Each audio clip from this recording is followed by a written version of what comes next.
live. Here we go. All right. Welcome, everyone, to the third episode of Cigars with Marines. Wow. Number 3 again. Number 3. If there's 3, it can't be a fluke. That's awesome. Now, I'm here with my good friend, Realtor, coach, amazing dude, and fellow Marine, Frank Menard. How are you, Frank? I'm doing great, Case. Thanks for asking me to come out. Yeah, man. So with all further ado, the smoking light is lit. I'll give you the first. There you go. All right, here we go. So this, and you know, the tradition we figured out here is that, you know, the superstar of the episode gets to choose the cigar. So you chose first a Garagiste? Garagiste. Illusion Garagiste. Oh, a little bit closer there to the, like there. Illusion Garagiste. Oh, there you go. I don't think I've ever had one of those before. Nope. Well, Well, very good. we're about to. Mm. So we're about to see just how much nicotine is in this puppy. So yeah, man. I guess earlier in episode I said somebody was an old school Marine, but you really are. I mean, you were in before Chesty. Well, not quite before Chesty. Tell me about it, though. I think Chesty had me beat. Yeah, Casey, I joined the Marine Corps in May of 1974, and something they called the Delayed Entry Program. I spent my last summer of freedom up in Agunquit, Maine, working in a couple of the hotels, and I actually reported to the Yellow Footprints October 1st of 1974. 1974. I was a glimmer in my mother's eye at that point. You sure?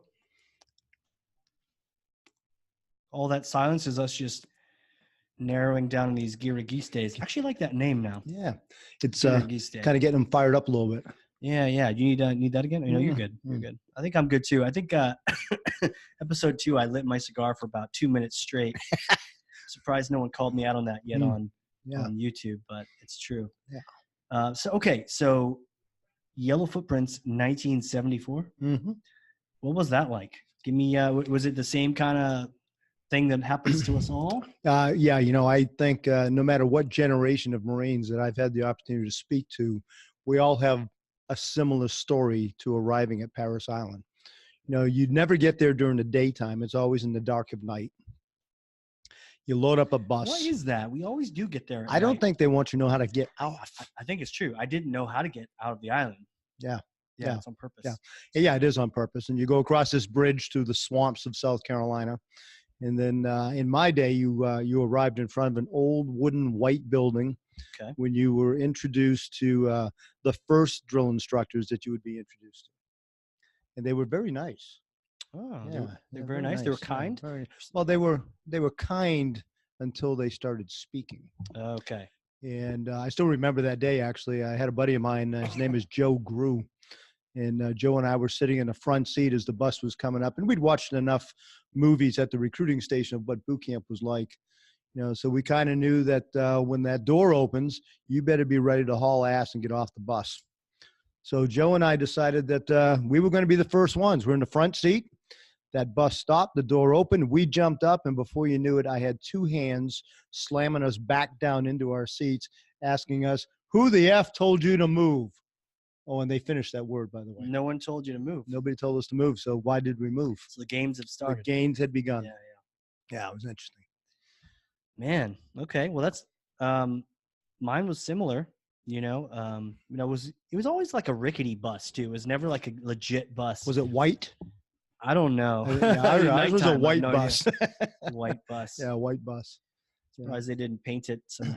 They probably did. You know, crazy color. Okay, so you get in there. You know, did you already have an MOS when you went in and stuff? Or? Yeah, I actually I enlisted under a guaranteed radio communications.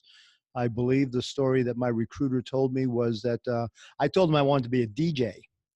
So he assigned me to radio communications. Little did I know that had nothing to do with being a disc jockey.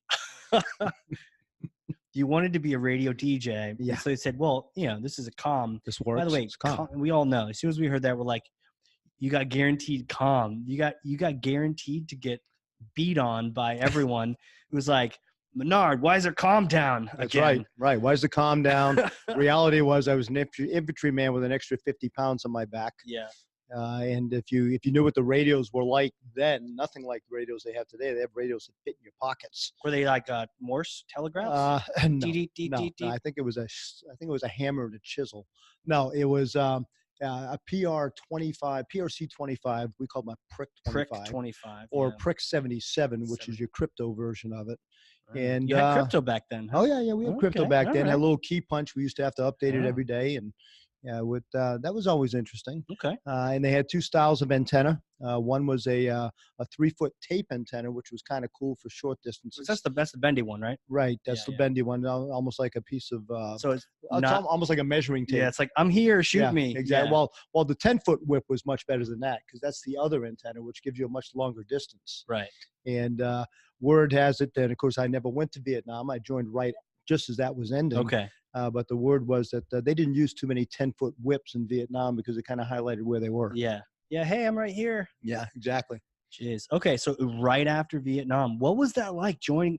And you enlisted, right? So this wasn't like you got pulled over with a car full of weed and it was like prison or Marine Corps. No. It was like, you were like, man, I want to do this. Had your parents been in? Like, what made you do that? No, my dad served in the Navy back in Korea. Mine too. But no, it's interesting because I had no intention of going in the military. And then I guess it was May of my senior year of high school. Everybody thought, including myself, that I was going to go on to college and pursue radio communications of some type. And May of my senior year, I went down to the recruiting station, and I'd love to sit here and tell you I ran down to be a Marine. But I didn't. Okay. I walked into the recruiting station, and the Army office was the first door that I passed. Okay. And those guys were all just hooting and hollering, having a good old time, didn't even notice I was there. So I just continued to walk. The Air Force office was there, and I just never pictured myself as being in the Air Force. Not that there's anything wrong with that, but that wasn't where I was going to go. The Navy office was next, and they were out to lunch. No joke. And I looked at the final office was the Marine Corps, and I actually said, no, that's not going to happen. Right. And I turned around and walked away. It was just down the street from where we're recording right now. Yeah, yeah. And I heard a little creak in the floor behind me. And I turned around to see what it was. And it was a Marine. He had his eyeballs on me. And he said, can I help you? And I said, crap, I came down and talked to everybody else. Might as well talk to you too. Those are the last words I said as a civilian, because I was then going into the Marine Corps. Famous last words. Yeah. And by the way, that gentleman's name was Hank Kawa. And hopefully I'll get this link to Hank, because he's still alive. He lives in Tennessee, and we're still friends, actually. Oh, no kidding. Okay. Yeah, so even though he tricked you into being a calm Bubba, you don't hold it against him. I don't hold him against him. You were in for so many years that. Yeah. Okay, so what's his name? You said Hank. Shout out, Hank. What's up? Hank Kawa. What's going on, Hank?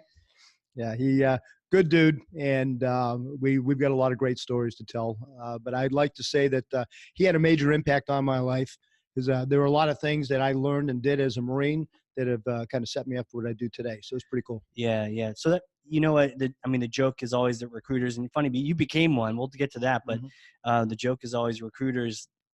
They're like marketers. That for me, I end up being an 0341 because I thought fireworks were cool. Yeah. But one of the guys in our group wanted to be a gunner in a helicopter, and somehow he thought that was a mortarman. No, that's an M60, isn't it? Up in the helicopter? Yeah, it's definitely not a mortar. So we all kind of end up in these places. But okay, so you get in, do you even remember boot camp? Anything stick out for you? Actually, I do remember it quite a bit. I mean, I had 3 drill instructors, uniquely shorter than I am. So you can't tell because I'm sitting down, but I'm only 5'4.5" now. Right. I claimed that I was 5'6" when I was in the Marines, and there was gear weighs you down. Staff Sergeant Martinez, Sergeant Cortez were the 2 that I remember most, because they were both shorter than me. And when they used to yell at me, their campaign hats actually used to hit me right in the throat. Wow. So that's they short, were man. short. They were short. Like Napoleon short. And, but I remember them. I especially remember Martinez because he had a personality, and I remember one day we were out on a 3-mile run, and, as usual, they're harassing us and they're yelling at us and all that other stuff. And I just kind of glanced over to my left, and eyeball caught eyeball. And of course, you're not supposed to eyeball your drill instructors. So he Martinez proceeded to give me a verbal lashing, and at the same time gave me a wink and a smile. We were kind of late in our training, and it was kind of like, you're almost there, dude. Just hang in there. Exactly. That's cool. So it was pretty cool. That's cool. Yeah, they are human, by the way. They are. But I think to the credit, I mean, I hear stories about popcorn and movies, but that was not my platoon. No. I mean, what I liked about my guys, and it sounds like yours too, they never really broke character. I mean, a wink is one thing, but like the senior was the only one that gave a percentile of caring about you. Yep. And then there's the drill hat, there's the kill hat. I don't know if you had those 3 different kinds of roles, but we did. I remember our kill hat. I don't remember his name. I don't remember names. Well, I was going to ask you if you remembered your drill instructors' names. I do remember the senior because we had to ask him to go to the bathroom. Okay. Did you have to ask to go to the bathroom? Always. Yeah. Okay. Yeah. Gunnery Sergeant Gomel. Yeah, and it usually cost you some extra physical training as you came out of the bathroom. You're like rapping on it. I remember that was the trauma of the first couple days. He's like getting the order of, sir, good morning, sir. Recruit Cheshire, request permission to use the head, sir. Like asking, then saying their name and getting their rank wrong, and then they're like, no, and then too bad if you had to go to the bathroom because like you're going back to the. No, I remember those are good times, but they never broke character, right? So that's why I think might as well just other branches, like timeout cards. If life gets too stressful, there's no timeout card in battle. No. So I mean, it was, but they were locked on, and the kill hat, he hated everyone and he smoked everyone, and so okay. So you remember them to this day. Yeah, actually I do. And I was very fortunate. I do remember our senior. Our senior was Staff Sergeant Hignite. And he used to, like, as you said, he was kind of like the dad, right? He was a little bit softer. Actually gave you a little bit extra time on Sunday night. You could have a school circle. Yeah. And he would share some stories. And, I remember him telling stories. He was a part of a 2-man sniper team in Vietnam. Oh, shit. And he was a pretty tough dude. Get some stories with that, man. Always respect. Maybe this is just part of the thing, but I always respect the Marines that were in before me. And I always assumed that they were in worse shit than I was, which is probably accurate. But just that respect, because, he tells sniper stories about Vietnam, man. I mean, I felt like I had it a little easy in Iraq compared to that. I mean, whew. Yeah. And you know what? I'm one of those guys. And here you go. I don't think even this, Casey. Yeah. I had 22 years in the Marine Corps. Yep. I had the luckiest 22 years a Marine could ever have. I'd never been in combat. Really? I've never had a round shot at me. Wow. Other than the rifle range. Other than the rifle range, exactly. Down in the pits. Right. And it's funny. There were a lot of guys that get to tell that story. I was just in the gaps. I was in during the first Iraq War, and I was in during, Desert Storm and all that stuff. But I was just in the right place at the right time. So not that I didn't want to go, but the Marine Corps reminded me what my job was. Right. And, of course, most of my time in the Corps, I was a recruiter. Yeah, that's interesting. Well, the thing with it, though, is that it's almost like training for sports, right? All this training, you want to go out there and get some. And when you fall in between certain periods of battle, I see how that happens. So you just kind of have to, how do you have to focus your energies on just what your mission is at work, I guess. At that point. Yeah, I think, the truth of the matter is, and actually this, during the first war in Iraq, I remember going home one night. I was at my recruiting office. I was actually making phone calls, prospecting high school students. And I was talking to one young man on the phone, and I've got the television going, and they started firing Scud missiles and all this stuff. And my wife was a Marine too. I don't know. Yeah, we're gonna get into that. Yeah, we'll get into that. Yeah. And I went home that night, and I told her, I said, tomorrow I'm going to go in and request to go back to the fleet, because I'd already been a recruiter for quite some time. Yeah. And I remember my CO saying, no, you're not going to go back to the fleet. The Marine Corps has given you a mission. Right. And so you're going to go back to your desk and you're going to do your job that the Marine Corps assigned you to do. Yeah. And I didn't like that answer. Right. I didn't like that. Not to sound like some freaking hero or anything like that. No. I wasn't trying to be a hero. And I think anybody who says they were is probably telling a lie. Yeah. But the understanding was I had a mission, and my mission was just as important where I was as the Marines that were out on the firing line. Yeah. That's the thing too, right? We all have these different experiences, but there's a certain thing that bonds us together. even before that. And you know, sometimes people say it's like kind of bootish to talk about boot camp stories. Yep. Maybe it is, but when you get old, that's the only thing you can remember. That's all you got left. Yeah, that's all you got left. So, but there's certain things like that kind of training, that kind of environment that we just sort of all share this thing. So, and we'll talk about when we met first, but okay. Yeah. So back into the history of Frank here. So, you go to trade, but you started out calm, right? So started out radio communications. When I got one story. It's my stealth story from boot camp. Ooh, stealth. So I was in 1st Battalion, Alpha Company, at Parris Island. And not 3rd Battalion. Do they have a 3rd Battalion? They still have a 3rd Battalion. 1st, 2nd, and 3rd, and actually they now have a 4th Battalion. They do. Yep. When I enlisted, that was 4th company or something like that. It was because the number of women that served were so few back then. Right. Oh, but 4th is the women. 4th is the Women Recruit Training Battalion, and there are a lot of great women who are now serving as United States Marines. And did you hear they wanted to combine that and have boot camp together? Yeah, they were talking about that. I'm not sure that's they don't know Marines, I guess. I mean, it might be fine in the Coast Guard, but it's not going to work. There'll be babies coming out, honestly. I'm sorry, I'm not even going there. Not even going there, but it's just a thing. Okay, so boot camp, you were so my stealth mode was we were down at the mess hall waiting in line. I don't know if you remember that. They'd march you up to the doors, and you got to wait in line while the sand fleas had their dinner. You just crammed in there waiting. Yeah. And I had to pee like crazy. And I literally, and I hope my drill instructors aren't listening because they may come find me. I was able to step back away from the platoon and pee behind this huge tree which stands in front of the mess hall. It's still there. I just saw it. It's still there. I just saw it about a month or so ago. Wow. And I was able to pee on that tree and sneak back into the platoon.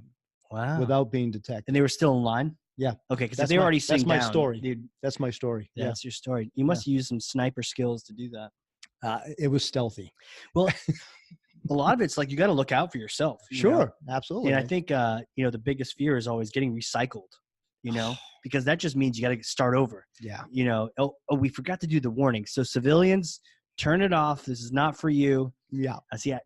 That's the warning. It's supposed to be at the beginning, as we say, civilians, not for you. This is not your show. What they don't understand is that it was all about survival, and then in like getting rid of or making as short as possible the suffering. So you're going to be in there for 3 months. Anything that's going to put you back to the beginning was the worst threat, possible. And you're in a world of shit the first night. First night, I remember sitting on my rack saying, what the hell did I do to myself? Yeah. Right? Yeah. Right? Yeah. And I don't know about you. Did you go down with a bunch of friends? No. We had the buddy program. Okay, yeah. And there were actually 7 of us that went to recruit training together from here in Nashua. And at the end of the day, 2 of us graduated on time. 1 got discharged, medical. What? And the other guys graduated spread out. So you had 1 medical, and then you had 4 get recycled? Yeah. Holy cow. Yeah. Were they weak bodies, or is that just because it was a tougher boot camp? One of them actually made it all the way to mess and maintenance week. I don't know if you remember that, but that's like a couple of weeks before graduation. What happens then? You go to the mess hall, or you're in charge of mowing the lawn. You do volunteer. You do that kind of like service stuff. Yeah, you're doing the. Yeah. They called it mess and maintenance. I remember that. I was the scribe, so I was stuck in a squad bay for that. Why does it not surprise me that you were the scribe? I know. Yeah. But one of the guys actually was on mess duty, and they were putting cardboard boxes out in the trash masher, and he actually got his arm caught in it. So it broke his arm, and he had to stay there, get medically taken care of, and then was able to proceed to graduation. Oh man! Yeah, so he got some extra time at Parris Island. He's trying to get a Purple Heart. He's not even graduated boot camp yet. What are you doing? You think that's what he was doing? He might. It might have been. Maybe he was looking to come it's the same guys that mass up on the gear. We have words for them. But okay, all right, wow. But like 7 went, and then 2 graduated on time. That's legit. Yeah. When I went, there was a bunch of us up at MEPS or whatnot. Yep. We called it AFES back then. AFES. Yeah. Okay. Good. This is good. This is like vocabulary. That's right. It's changing. We'll have to have a glossary. All these acronyms. Yes. TLAs. Yes. So for us, it was I was up in Maine. It was Portland, Maine. So we're New Hampshire, but Portland, Maine, and I think one night in a hotel, so everyone gets their own time, and then they're going to take us to the airport. And we got to Logan, or no, maybe it was Maine. No, it was the airport in Portland, Maine. And we're in there, and I joined a little late. I mean, I was like 22 or something already. So I'm like, let's go to the bar, guys. This is our last chance before we're in the shit. And so we go to the bar, and wouldn't you know, a bunch of dudes carrying folders in Portland, Maine. Everyone knows what's up. Like you've got orders, and you look like a civilian still. You're wearing a polo shirt. And so it's long hair. Yeah, long hair. Yeah. And so some dudes at the bar actually bought us drinks. And so, but shots and drinks.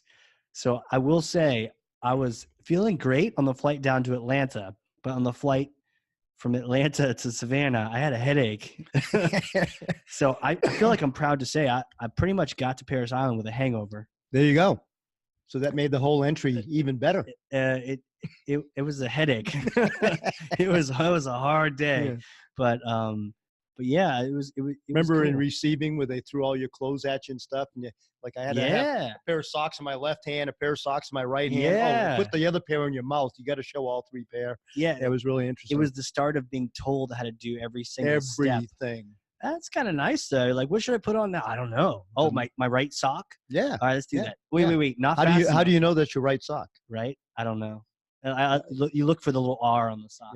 Yeah, because you had to put your names on everything. Did you? Yeah. Oh yeah. Did we? I had to stamp my underwear. Did you? Do you have tidy whities? I did. Oh, see. No, actually, they were boxers back then. I apologize. They were boxers. Were they white? Yes. Okay. We had these high-speed green skivvies by the time we were in. Did you really? Yeah, it's pretty cool. And they doubled as like. Can't see the skid marks quite so easily. You can't see anything. They doubled as PT shorts and running shorts and underwear. Wow. So it was like multi-purpose. Well, you should try that down here on Main Street. I'm wearing them right now. You want to see them? No. Okay, so got to show up for the podcast. We're close, not not that close. Actually, you can't see on camera, but I could be wearing them right now. You could be. So, okay, so no, he's not. I'm not. Yeah, maybe. Okay, so boot camp, and you go to comp school. Where was that at? Went to comp school in San Diego, California. Oh, okay. So you're like, this is not bad. They sent me to San Diego right away. Not bad at all. And I believe that was a 7-week course back then. And my first orders after comm school was to Okinawa, Japan. So 3rd Marine Division. Wow, Okinawa, Japan. Yep. Nice. Yeah, thank you, Desne. That's great, man. Yeah, it was pretty sweet. I always, when I talk to people about my time in the Marines, I tell them, before I was 19, I had seen Guam, Taiwan, Thailand, Hong Kong, Korea, the Philippines, and Japan. And before you were when? Before I was 19 years old. Damn. Yeah, I was. I got. They travel the world, man. Yeah, we did, and we had a blast. It was all over the West Pacific. I actually was on. We called Okinawa the Rock, and so I was on the Rock, like Alcatraz. Yeah, kind of. It felt that way sometimes. Yeah. And I was there for 2 months, and then I caught my first what we call a float, and I went out with a contingent of naval ships, and off we went, and. Halfway back, they were looking for volunteers. Ooh. So if you wanted to volunteer, like Russian roulette, you don't know good, bad. Just never know. You never know. And so they were looking for volunteers to go out on the next float. So I think my first float was with 2nd Marines 2-9. Okay. 2-9. And when I came back, 2-4 was going out, and the word was that they were going to Australia. Oh, shit. And so everybody wanted to go to Australia. So I volunteered to extend my time in Okinawa, Japan by 3 months. Yep. So instead of spending the normal 13, I was there for 16 months. But I went out on the float with 2-4, grabbed my sea bag off of the 2-9 float, walked across the pier, got on the next boat, and off we went. And we didn't go to Australia. Oh, no. Where'd you go? You don't think they lied to us, do you? No, they're just mistaken. No, they're trying to train you for battle. We went to all the same places I went with 2-9. Oh, so I was familiar. But no, we didn't go to Australia. But I got to be honest with you, that was probably my best 19 months in the Marine Corps. Was going through comm school and then getting over to Okinawa and doing all that traveling. I had never been anywhere but my little hometown of Nashua. Nashua, New Hampshire to Okinawa. Yeah. I had a chance to go to Okinawa as a civilian contractor, trainer guy for a job, and that was pretty cool. But it was, decades later. What was Okinawa like back then? Well, remember, it was so it's 1975 back then. Yeah. And I remember coming in, they bust us into the base. Yeah. I was at Camp Hansen. And there was actually some riots going on. The Okinawans, they didn't want us there. And so Right. they were all at the front gate as we're coming through, and they were throwing rocks at the bus and doing all kinds Come of that kind on. of stuff. Come on. Yeah, welcome to Okinawa. We Well, I love guess- you not. Well, I guess this is Yeah. around the Vietnam era too, where nobody was getting respect. Nope. Nobody gave a shit. And so that sucks. But it's global. So like nobody gave a shit and everyone was like antagonistic the whole time through. That's right. That's okay. right. So it wasn't exactly, because when I was there, it's kind of beautiful and people were chill. They just wanted you to buy their trinkets and stuff. Sure. Well, I mean, any military base, regardless of service, I think is usually the community right outside is mostly bars and back in those days, strip clubs and it was just a seedy place to be. And definitely not a representation of the country. Agreed. Yeah.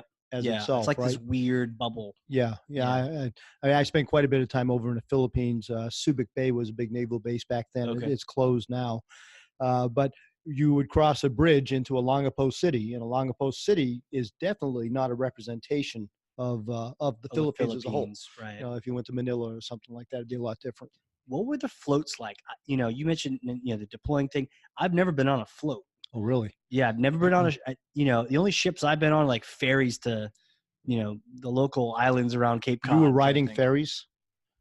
Not in the Marine Corps, just like as a civilian, like in a cruise. I did a carnival, like a carnival cruise, Royal Caribbean cruise, but I've never done a float. Well, I imagine it was like exciting. that, just not as much fun. Yeah, a Marine's mission on board ship is pretty much maintain your gear, stay in good physical shape, running circles around the flight decks or whatever. Yeah. And just be prepared to hit the beach. And, part of the purpose we were out there was to practice what Marines did back then and still do today, amphibious assaults. Yep. I was fortunate enough to get assigned to 3rd Shore Party Battalion. And Shore Party were typically the first Marines to hit the beach to set up the landing zones and all that stuff. So that was actually kind of fun because what'd you do? What do you do with that stuff? We had nice beach fires. No one's shooting at you. Nobody's shooting at you. Beach fires, man. I never had a fire when I was in the Marines. Oh no, this was cool. It was like, oh, it's cold out New England.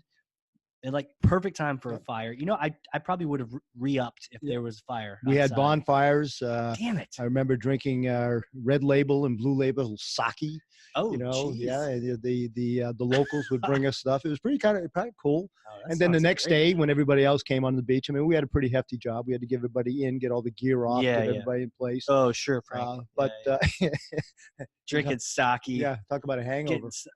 Talk about a hangover. I was going to say. So, I mean, I would have stayed in for 22 years if I had sake and beach fires. Yeah. Well, I learned quick not to drink the Blue Label sake. Okay. A buddy of mine, his name was Tex. So, he's probably from Texas. And he drank Blue Label sake, almost a whole bottle. Oh, geez. And literally went blind for about 5 hours. Are you serious? Serious. Yeah. So I never touched Blue Label What's sake. the blue versus the red? I have no clue. I have no idea to this day. Dude, I was 18. I mean, this is Marines, right? The color around the bottle. Red was good, but they should have reversed it. It's like red was dead and then blue was... You would think. But no. But then that would confuse us. That would confuse us. Yeah, but red is Marine Corps. Marines drink red. That's right. Blue, don't drink blue. Don't drink it. Well, that would be Navy. That would be Navy. Right. Should have given that to his Navy counterparts. So why would you do that? So, okay. So he couldn't see. He couldn't see. He said, I can't see. Guys, I can't see. And you're like, aha. Yeah. We were laughing at him. Exactly. That's what we were doing. Friggin' idiot. Like, not my problem. I can see. Yeah, I can see. Did you kick him around a little bit before you had to call the doc in? We did bust his chops a little bit. And we didn't call Doc. He fell asleep. And when he woke up in the morning, he was fine. He could see again. So, no problem. Oh, shit. That's Marines, too. Hey, I can't see. Let me just go to sleep and see if I can sleep it off. And in his favor, it worked. But did. Anyone else maybe should go get that looked at. Well, yeah, I think they probably would frown on that today. But this was the 70s. Yeah, the 70s. So it was the least you could do, I guess. Yeah. Okay, so beach fires, sake. Yeah.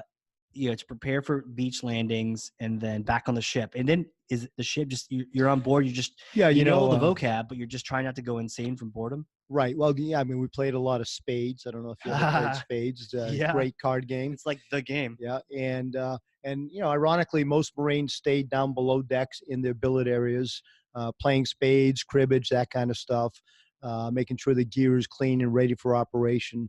But most importantly, just staying out of the way of the sailors.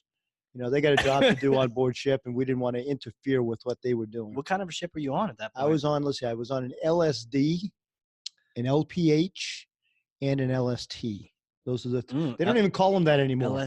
LSD? Yeah. Oh. Well, it was the 70s. LSD. It was the 70 case. Are you sure you want a ship, or were we just kind of floating in the atmosphere somewhere? I was on a ship. Okay. And but what was interesting is my daughter's actually married to a sailor today, God forbid. Oh, geez. Right? Did you have that talk with her? Like, do you know what you're doing? He's in the Navy, right? Yeah, I did. I still don't understand what she did. Still but anyway, we sat sometimes and talking about the different types of ships, and they don't call them anything like what we used to call them.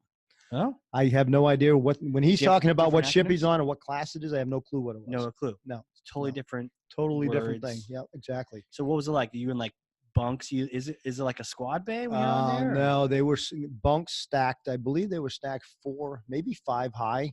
A little bit better than a hammock, right? So it was like a real thin mattress and a little netted thing holding. You didn't have to like hot rack like a submarine though. No, we didn't have to hot rack. No. But you fresh in too, so you're bottom of the totem pole. You're not senior or anything. Were you just a PFC at that point? I was a senior fuck up, is what they senior fuck up. You had that term too? Oh yeah, that term has survived. It has survived. I think it's still there Senior today. fuck up. Yeah. So were you like a lance at that point, or? Yeah, I was a lance corporal at that point. Picked up corporal when I was in the Philippines. Remember that night very well. A buddy of mine, Ortega, and I got promoted together. Nice. Went out into Olongapo City. You went out of town to celebrate. Proceeded to celebrate with a drink they called Mojo. Is it kind of like soju? Well, I don't know. I've never heard of soju. So that's a Korean. Okay, so Mojo Korean alcohol is actually this is a mixture of let's see. I think the recipe is a 1/5 of cherry brandy, a 1/5 of rum, number 10 can of pineapple juice, 2 bottles of San Miguel beer, which is a Filipino beer, is a local beer. Okay. 2 tablespoons of sugar for taste. Okay. And you mix that up together, make a big pitcher. And that pitcher could lay out a table of 5 Marines. Wow. Well, speak of the devil, we have that right here. No, future episodes that may happen. I think we ought to have that sometime. But I can imagine the conversations descending rapidly. Sharon, I mean, cigars is one thing, but So okay, I'm gonna have to get that recipe from you because that sounds pretty amazing. Okay, so what did you call it again? Mojo. Mojo. Mojo. I believe there's a golf ball that is called Mojo now, so I don't know if they have anything in common. And Austin Powers has that. Where's my Mojo, Where's baby? my Mojo? Maybe he wasn't talking about Mojo. He's talking about maybe he wanted the drink. That's right. To get some. All I know is I arrived back on base that night, and I do not remember it. Our corpsman met us at the gate, and I had this scrape across my face, and Ortega had this neat little square patch on the top of his forehead. What? Yeah, apparently we were brought back in a paddy wagon, and Ortega thought it was a good idea to try to fit through the little square air breathe. Yeah, so he had a square patch. Like a good paddy wagon or a bad? Like no, it was like you're drunk and you need to be brought back to the base. Did you get any repercussions for that, or they just kind of put you back in your bunk and you're like, get on your way? God bless the corpsman. Yeah, some Marines love our corpsman. True. And I won't mention his name, but Doc met us at the the gate. Good. Got us back into the barracks and told us what happened the next morning when we woke up. Man, that's good because there's a lot of those guys the Blue Falcons out there that'll just write you up and get you your first page 11 at that point. No, we covered each other's butts back then. You survived, man. That's cool. Yeah, that's what it is too. It's that looking out for each other. It's definitely not looking out for the bigwigs. It's the guy to your right, the guy to your left, and just looking out for them. So Mojo, that's some good stuff, man. Good stuff. So, okay. So you did some floats and then eventually is it time to settle down? Yeah, I think it was about May. No, it's probably about, I got back in 1975. I got assigned to 29 Palms, California. I'm still not alive yet at this point. Yeah, 29. Thanks 29 Casey. 29 stumps. Stumps. We called it. Yep. We still call it that. Yeah, to this day. And I was assigned to the 1st Field Artillery Group. Arty. So you're comm for Arty? I was comm for Okay. Arty. All right. And I spent about 8 months there. I was coming up on I was 20 years old. Okay. And they came out with this cool program that you could re-enlist, and they would cancel the remaining years of your current enlistment. They would give you a promotion to your next highest rank and choice of duty station. Shit. So if you're going to stay in, you might as well get I that. jumped on that. Well, I had no intention of staying in. Well, they bump you up to, is that how you got corporal? Or that's how I bumped got up to sergeant. I made Bumped you to sergeant. sergeant? Hell yeah. Yeah, I Hell was a yeah. sergeant. And as it turns out, my choice duty station was to become a recruiter. Okay. And Well, the plan. It's a tit job, right? You're with the civilians. Yeah, but the plan was. Oh, not then though. Was it still bad out though? Culture wise? Yeah, it wasn't great. A couple of the parades I was in, I was called, the term that they gave us so endearingly, baby killers and that kind of stuff. And I had an egg thrown at me carrying the colors in a parade. And are you fucking serious? Where were you at when this? I was here in Nashua. I got egged in Nashua. Yeah. We got to go find the CCT, the tape. Yeah. That we got to go track that guy down. Oh, there's no tape. Thankfully, there's no tape. So ironically, I volunteered for recruiting duty because my plan was to come back to my hometown, guaranteed choice of station.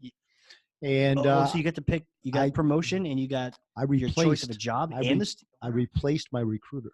Oh wow! Yeah, so that was kind of cool. That is cool. And so I got back here. My plan was to do my 3-year tour on recruiting duty. Yep.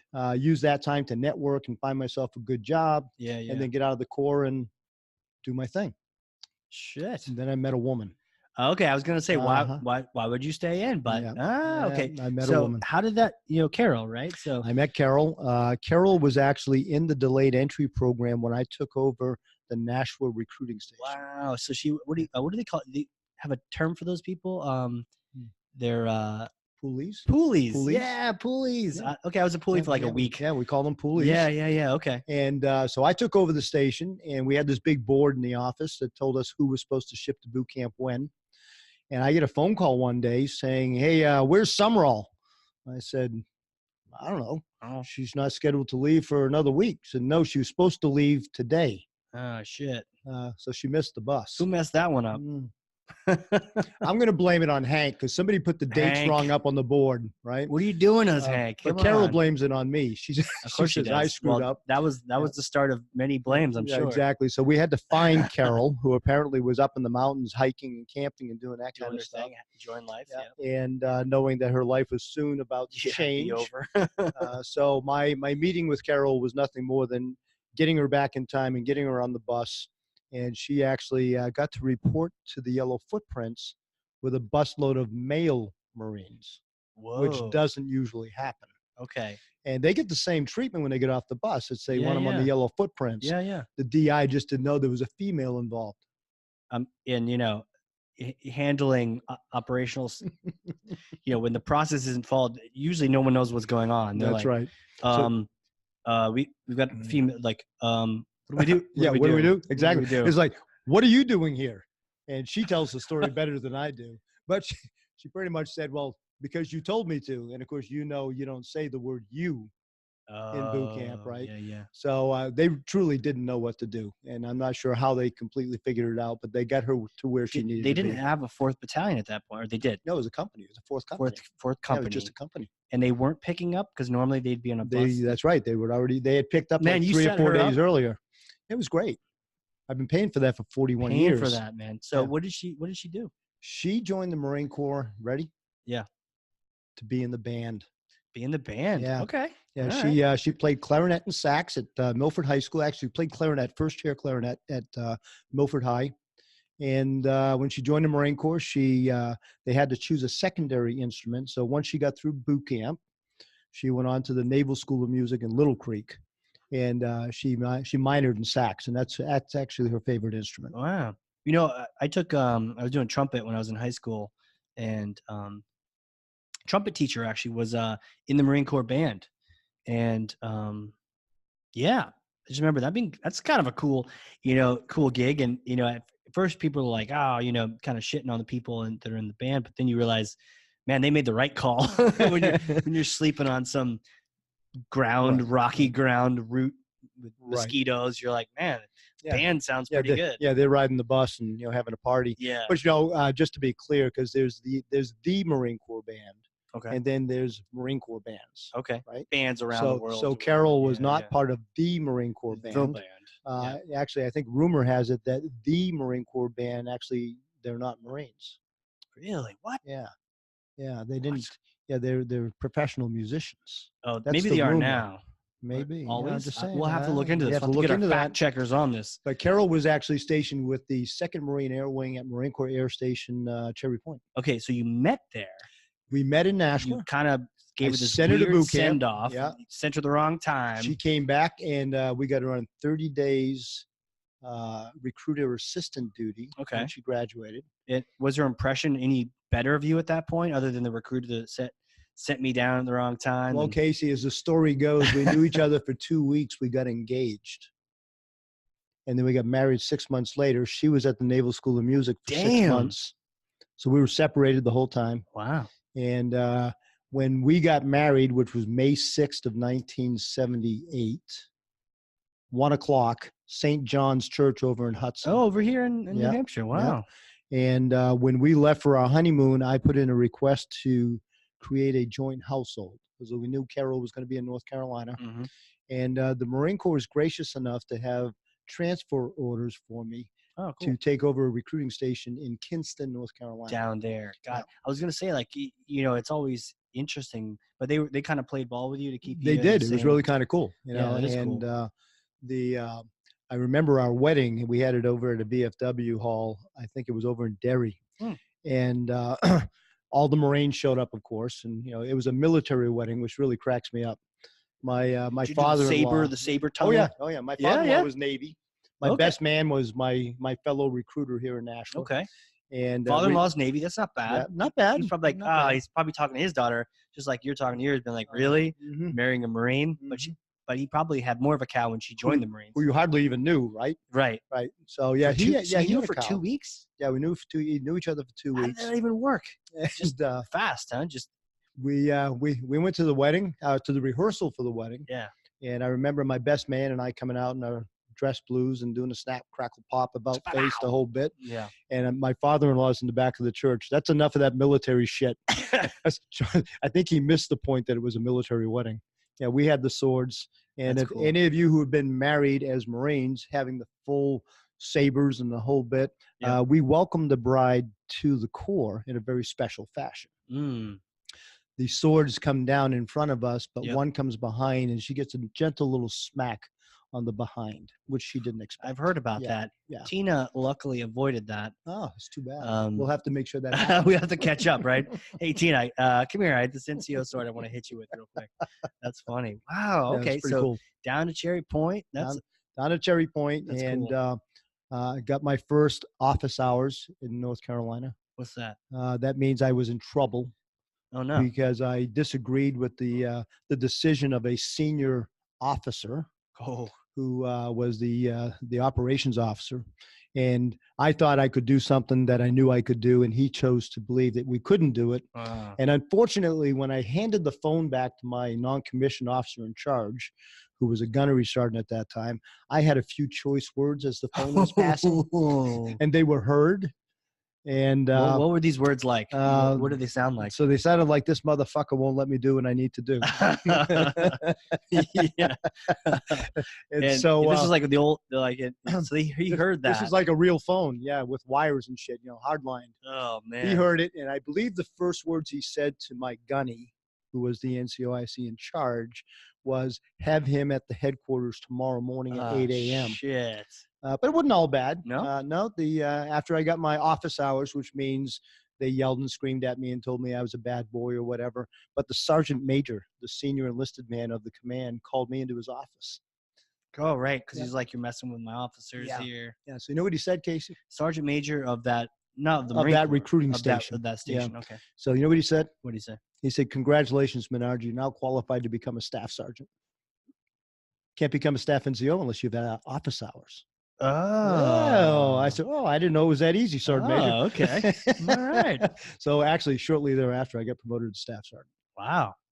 Imagine how that works. Yeah, it makes sense for the Marine Corps. Anyone else, my brother did or is doing actually Air Guard, Air Reserve, and I heard some boot camp stories of the Air Force boot camp, and one recruit actually got recycled day before graduation because he was making fun of another recruit.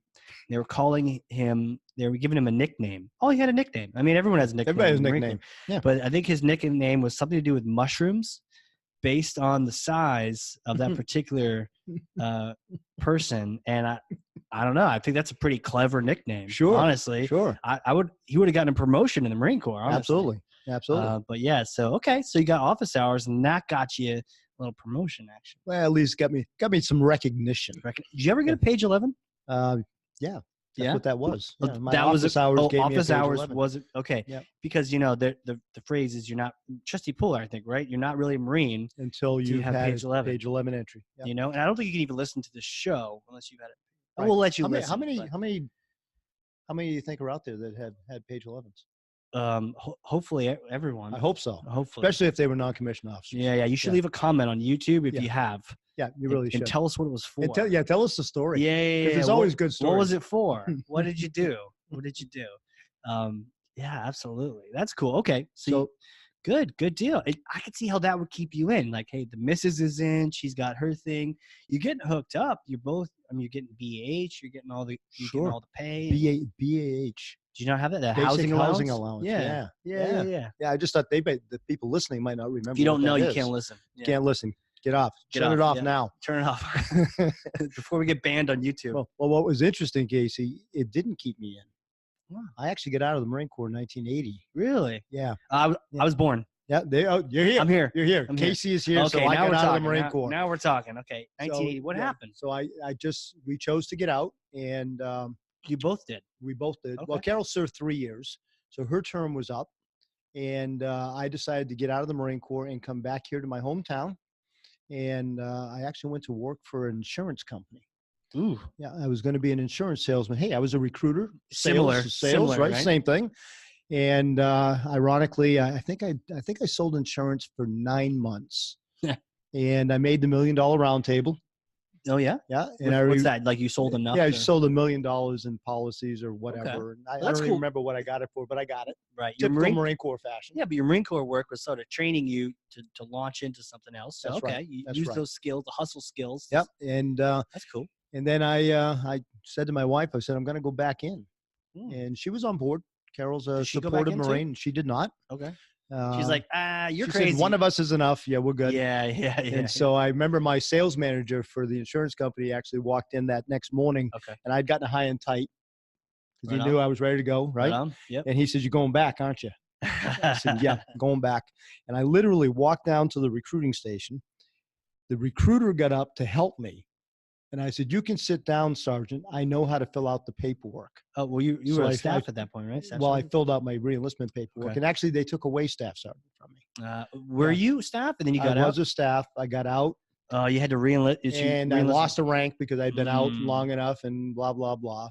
But they went back in, and I was welcomed in true Marine Corps fashion. So the whole deal was I wanted to re-enlist and go back on recruiting duty. Okay. So the commanding officer said, absolutely, we can make that work. You get to choose 3 duty stations. Which one would you like? When you get ready to re-enlist, just tell us your 3 choices. So my choices were Manchester, New Hampshire. Okay.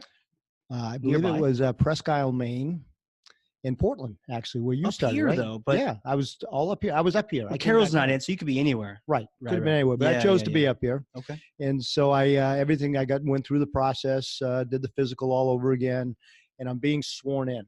Okay. And so they swear me in. I'm back now. I'm officially a Marine. Hands raised. Yep. Major, the commanding officer shakes my hand, welcomes me back to the course. Says, "By the way, you still have 3 choices of duty station. Yep. Manchester, Manchester, and Manchester. Okay. Which one would you like?" And I turned to Carol and I said, "Yeah, back in the Corps." Back in the Corps. So I did 2 years in Manchester at the recruiting station there. Then I took over Nashua again. Okay. And then the next trip was to recruiter school as an instructor. Okay, so you were a shit hot recruiter. I was good. So like you can train some of the other jarheads to do the recruiting. So eventually down the line, they'll get that Casey guy in there. Yeah, That's exactly. cool. Yeah, well, that's what they hired me for, but I missed you. Right. Yeah, Yeah, you did. yeah. Yeah. You Couple know, years. what couple was years. interesting is that the chief instructor at recruiter school was also my instructor when I went through recruiter school as a student. Oh, okay. And he actually tried to drop me From recruiter trainer? from becoming a recruiter. Yeah. Oh, interesting. Yeah. And then he recruited me to be an instructor at the school. Okay. Which I thought was a pretty cool story. Because he saw your numbers and he saw you were he saw that I was squared away. I could do what I had to do. Yeah, and honestly, it was pretty cool because you brought it up earlier. Recruiters maybe don't have the best reputations in the world. I'd like to say that my recruiter and I are still good friends because he didn't lie to me. We joke about I was going to be a DJ and blah blah blah. But the honest to God truth is, my recruiter taught me how to do the job just by doing the job right with me. He built relationships. Yeah. Oh, cool. And we were cool. all friends. We all had a blast. Right. Yeah. And and the Poolee program was kind of like a client appreciation program, right? Mm-hmm. So all the guys were waiting to go, and the recruiter was the first one that kind of gave us the inside scoop of what to expect and what was going on. That's so cool. I followed his example. That's cool. And treating the pool in like I remember there were Poolee events. Yeah. Like we had a Poolee event down on Castle Island near Boston. Sure. And I was only in there for like 2 weeks. I mean, enough to get the Poolee t-shirt. But yeah, it was cool. I remember Castle Island, we did a PFT, did a 5K out of the island. We come back and they brought a bunch of instructors up, drill instructors to just yell at poolies, gotta give them a little taste. But as a poolie, you're like, oh, this is awesome. I got yelled at today, because you could go home that night and get some lasagna from your mother. Exactly. A little lasagna, beer, right? You're like, oh, this is great. I got a list. This would be awesome. Can't wait to get there. Oh man, this is gonna be so fun. Yeah, we actually used to do a lot of our stuff up at the New Boston tracking station, the satellite tracking station up in New Boston. New Boston, right here, just up the road. New Hampshire? Yeah. Tracking station. It's up. Is it still there? Yeah, it's up off of 101. It's not as fun as it used to be. Right. In those days, they actually had like a rod and gun club, and our recruiter brought us up shooting shotguns and shooting skeet. And they had these great vending machines. They were like Coke machines. Okay. Yeah, they served beer. Really? Yeah. You press Pepsi, you get a Michelob. Oh, really? Press Pepsi, get a Michelob. Yeah, it was pretty cool. If we had names for episodes, that's what that would be. Yeah, press Pepsi, get a Mick. Yeah, but that's also a great title for recruiters. Press radio DJ, get calm and recruiting. Yeah, I never thought about that. Yeah, you pretty cool. You were in the vending machine yourself. I was. That's cool. Yeah. So New Boston, but I get that. I mean, that'd be fun, man. Yeah. Hey, you want to join? Okay, let's go. We're gonna go shooting. You're not sure? Okay, come. Let's go have a beer. Let's go shoot some skeet and then have some beers. Yeah. I would definitely. Did I mention the drinking age back then was 21? 21. Mm-hmm. Oh, so okay. So you're kind of getting a little edge. You get the little advantage. Yeah. Recruiters are cool like that. For me, it was a little marketing as well. It was a helicopter ride. Oh, really? Yeah, I heard free helicopter rides at St. A's. I'm in. I'm like, go. Hell yeah, man. Let me do that. We'll get a helicopter ride. Yeah. I didn't even know it was the Marines. And to your point, like my dad was Navy Air Force and I'd always pondered some kind of branch, not the Marines. I mean, they're crazy. Right? Isn't that interesting though? How many Marines have you run into that said they had no intention of being a Marine? Right. And they just kind of ended up there. Yeah. It's like destiny. Yeah. It's destiny. I mean, Uncle Sam's misguided children, right? We were misguided in some way. We all sort of fell into this thing. I call it the University of, University of Science, Music, and Culture. Science, Music, and That's Culture. What it was. Yeah. That's so cool. And, for me, it was, helicopter ride. And there was actually a female pilot. I remember it was like a Huey, I think, landed right in the quad at St. A's in this college. Awesome. And like, what? So I got to ride in the front seat. I mean, that was bad. None of this back seat bullshit, which is more realistic. But it was like, here, hop in the front seat, man. Flying all around the college campus. I mean, this is pretty cool. Then they have my info. I'm like, I'll show up for a meeting. Sure. Yeah, sure. Why not? Yeah. Why not? Next thing you knew. Next thing I know, man. Jeez. Yeah, so that started my recruiting career. Yeah. And when I went back in the Marines, I stayed a recruiter actually 19 of my 22 years, I was on recruiting duty. Jeez, you must have loved it then, right? You know Is what? that the thing? The truth of the matter is I love working with teenagers. Okay. And as I look back today, and I was just having a conversation here not too long ago with one of my coaching clients, and you just don't know where you're going to go, right? You don't know where life's going to take you. Right. And I realized that all of the things that I did as a Marine recruiter, as an instructor at recruiter school, Yeah. my final tour of duty was at headquarters Marine Corps as part of the National Contact Team, which is the whole purpose is to help recruiters identify maybe where their weak spots were, kind of like we were the trainers for the country. Yeah. All of those things kind of prepared me for what I do as a civilian. So it worked out pretty well. That's cool. And to find a job too in there that you love, why not stay in there?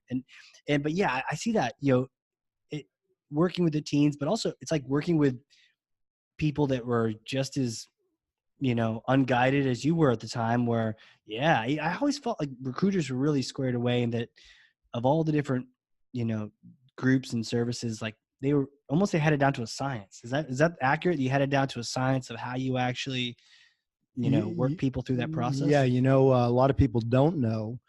So I believe the draft ended in 1970, late 74, early 75.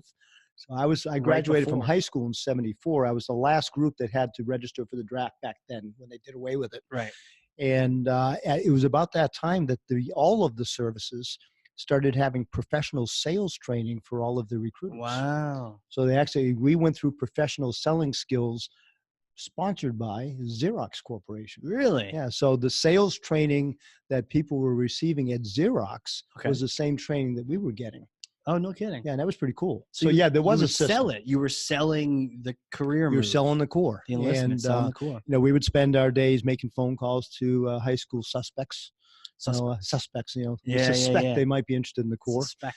And, we'd make appointments, schedule appointments. We'd go out and talk with them in the high schools. We gave, public presentations. We oftentimes would be out at night talking with their parents, getting signatures for those who were under the age of 18. You had to have parental permission, but it was definitely a sales process. Right. And there was a rhythm to it. And, we would actually start identifying some of these kids as sophomores and juniors. Really? Yeah, sure. We would track them for that time. Sure. Any crazy recruiter experiences? Like you mentioned parents, like convincing the parents it was cool. I know my dad, super proud at graduation, but when I first told him, what I was doing, he's like, what? He's just like, calling my recruiter, trying to see what we can do. And just like, we'll talk in a week, but how was it with parents? It was good and bad. I can honestly say I don't remember any that were all that horrible. Sure. I remember one in particular is a young man up in Milford, and we were having the interview process at his kitchen table, the screening process. Okay. So filling out the forms, Sure. like have you ever smoked marijuana? Because back then you couldn't get in if you smoked marijuana. Right. At least if you admitted to it. If you admitted to it. That's right. And so this young man was sitting at the table across from me. His father's sitting at the other end of the table as I'm asking that question. And I could literally see him squirming in his seat because he wanted to tell the truth. Right. And he didn't know how to answer because his dad was sitting there. Right. And the truth of the matter is they could have smoked marijuana. But need a waiver, right? No more than X amount of time. Right, you needed a waiver to get in. Waiver. But I got to give the kid credit. Even though he was sitting in front of his dad, he told the truth. Interesting. Yeah, so it was pretty cool. You got him a waiver? Got him a waiver, okay. And he did join the Marine Corps. He served his 4-year term. And I'll tell you the probably the thing I remember most about recruiting duty was telling the stories. Oh yeah. Talking with the parents and letting them know. Now, keep in mind, I'm 21 at this time when I first started as a recruiter. Right. And my nickname at the local high school was Babyface because I was 21 and looked like I was 12. Right. I didn't like it then. I kind of like it now because I'm an old guy now. It pays off now. Yeah, right? Exactly. But so I'm sitting there as a 21-year-old telling these parents who are anywhere from 30 to 40 years old that I know better that, what's good for their kid. Right. And I thought that built a little bit of character for me too. It gave me the ability to tell a story. Yeah. Well, I'm sure they saw you and they're like, oh, this guy looks squared away. My kid's a dummy. So sometimes maybe if they go in, they'll be more like you when they come out. So, were they all like decent parents? Because a lot of the, Marines I'm in with just, we all come from like, I had a really good like growing up experience, but not everyone does, No, not all of them do. All sorts of stuff. And of course, I recruited in New Hampshire, North Carolina, Virginia, West Virginia. Okay. So I had some experience where I think I was in Lynchburg, Virginia. Okay. And being a good Marine recruiter, we had a gym built in the back room where our lockers were, so kids could come and work out and stuff. And pull-up bars painted red. Yeah, we had a nice little. We had a weight bench built out of 4x4s. Yeah. I mean, it took 5 Marines to move that out of the office. As it should be. But I remember this one young man. He actually came into the office. He was working out, and I was sitting out at my desk doing my stuff. I wasn't in uniform yet. I was still in my civvies. And so he left, and I went back to my locker room, and my wallet was missing. And he was the only guy that had been there. Damn. So I called his house, and he answered the phone. I said, you need to come back to the recruiting office now. Yeah. And, he didn't want to. I said, no, it's not an option. You will come back to the recruiting office. Did you call him out? Like you just left it at like. I just left it at that. He didn't know that. Yeah. And the next phone call I made was to another Marine who had gotten out and was serving as a police officer. And I said, Greg, would you do me a favor? Put your police uniform on and come down in front of my door and just stand out there. You don't have to do anything. He said, I don't know what you're up to, Menard, but yeah, I'll be there. So he shows up, kid comes in, police officer and a cruiser sitting out front. And I simply said, so the officer out front is waiting for you, dependent upon the answer that you give me to this question. Right. And I simply asked him if he took the wallet. This was he was an African-American, big guy, football player. Yeah, big dude. Yeah. And he kind of looked at me and he admitted that he had taken my wallet. Okay. And I said, okay, well, wherever it is, I needed to get it back. And apparently he had taken it upstairs. Your ID, all that. Emptied the wallet out and threw the wallet in the garbage. So he got it out and he brought it back to me. And he wasn't scheduled to leave for boot camp for another 3 or 4 months. Right. Until that day. I said, so here's what's going to happen. You're going to leave for recruit training tomorrow. Yeah. So go home and tell your mom. Yep. And he did. Yep. And he did ship off to boot camp. Yep. Of course, I called the platoon that he was assigned to and spoke to his drill instructors. Right. And told them the story. And that he was a good guy, but he should deserve a little bit of special attention. Special attention. Yeah. He came back from 3 months later from recruit training, honor grad. Hell yeah. Number 1 in his platoon. Yep. Gave me a hug like I was his dad, and there were tears in his eyes. Shit. It's that kind of stuff. Yeah. That makes you feel. I just got goosebumps. Yeah, that's why just telling the story. I feel that. And as you were thinking, as I was hearing you talk about moving up his ship date, man, he's obviously not in a good place. If he's taking wallets, he's a fuck up. And at that, as many of us are in the Marines. So if he didn't get down there to training, start getting squared away, he could have actually had a police car in front of his house, ready to take him. So honestly, it sounds like he got it. You like saved his life essentially. Well, and that's where you start to, and that's what I meant when, now later in life, I've now been retired as long as I was in. And I look back at all the lives that I had touched, and it's not like I did this fantastic thing. Right. But, thank you, Facebook, because I think it was about 2008. I got a message from a mom. Huh. And it's all the message says was, is this the same Frank Menard that was a recruiter in such and such? Yeah. And I didn't know if I should answer it. Right. You never know. You never know. It's kind of like, who was the one that blah, blah, blah? You're like, do I Roger up to that? Or, but I admitted to it. Yep, that was me. Yep. And she relayed a message to me via Facebook. She said, hey, I remember the night that you were sitting at our kitchen table and you told us that if we gave you our son, you would send back a man. You did. Hell yeah. And that was cool. That's cool, man. Cool. That's really cool. Yeah, there's a lot of stories like that. It's pretty cool. So I could see, for other people, it's interesting. It's like such a difference because, a lot of us Marine, it's all about taking lives. It's all about, crushing the enemy. So you had this cool thing where you're part of the group and part of the team, but at the same time, you get to have these powerful experiences changing people's lives. That's legit. Yeah, it was cool. And it set me up. That whole process set me up to be able to make a really good life for myself. And I still love the Corps. if they called me tomorrow, I really would go back. Fuck yeah. Yeah, that's pretty cool. Fuck yeah. I don't know. My score would be on the PFT. I'm not sure I'd be as good as I used to Get cranking on that. But yeah, let's talk about that. So when did you get out? See, man, but you got promoted a whole bunch. So when you got out, you were. I retired as a master sergeant, which is an E8, Jeez. which is one rank down from the top rank as an enlisted person, which you could be. And I retired in 1996, June of 1996. Was it there's some sort of like package to get out kind of thing, or you could keep going? Or was I could have kept going. Yeah. You know, I had served 22 years. Yeah. I was now at headquarters Marine Corps, which was the highest place I down could in go. Quantico, yeah, in Washington D.C. Oh, D.C. Just above the Pentagon. Wow. In fact, it used to be an old hospital. Headquarters Marine Corps was in this old hospital. Of course, we just take everyone's hand-me-downs, right? Exactly. And it's now down, and they tore it down. They of course they did. Refitted that whole area. But Marine Corps buildings are like the the Army. The Marines gets rid of have their left. candies. We have to take this out. Yeah. If it's not good enough for the Marines, then that's right. It's probably defunct. So I retired from there, and honestly, 22 years in, and I was getting ready for transfer. So it was a 3-year tour, and if I went back to recruiting as a recruiter, I was actually going to step down in position. Really? I was going to be a recruiter instructor for a local recruiting station or something. And remember, I was training Marines all over the country. Right. You know, so I decided that age, I think I was 38, 39 years old at that point. Wow. Yeah. So I was looking at, I'd rather retire at 40. Right. And start a second career. Right. Instead of going another 10 and trying to start over again at 50. So, we chose, Carol and I, we chose that it was a good time to move.